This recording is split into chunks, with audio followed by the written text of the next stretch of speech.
Topic nga for sure gusto nyo gin mabatian.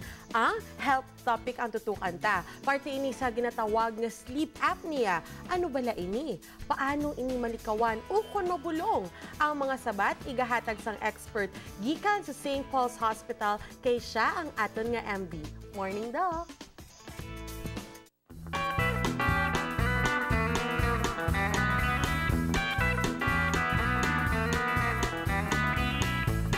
Mayong aga sa tanan, mga kapuso. Ako si Dr. Rosauro Cabana, isa ka pulmonologist and sleep specialist diri sa St. Paul Hospital. Ako ang inyo morning doc.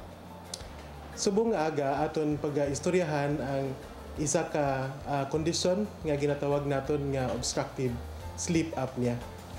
Ayhan madamo sa inyo ang wala pagid nakahibalo kung ano ini nga kondisyon. Ang obstructive sleep apnea isa ka kondisyon sa diin may repetitive o kon liwat-liwat nga pagsara sang alagyan sang hangin sang isa ka tawo samtang ini siya nagatulog.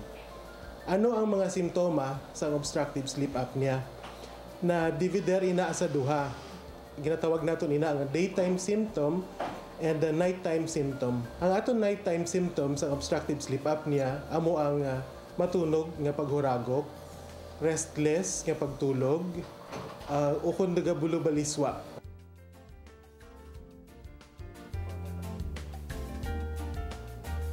Ang iya nga daytime symptom amo ang excessive nga katuyo, hindi maayo nga pag-concentrate, may mga medical nga komplikasyon pareho sang mga uncontrolled hypertension o kon diabetes o kon problema sa korason.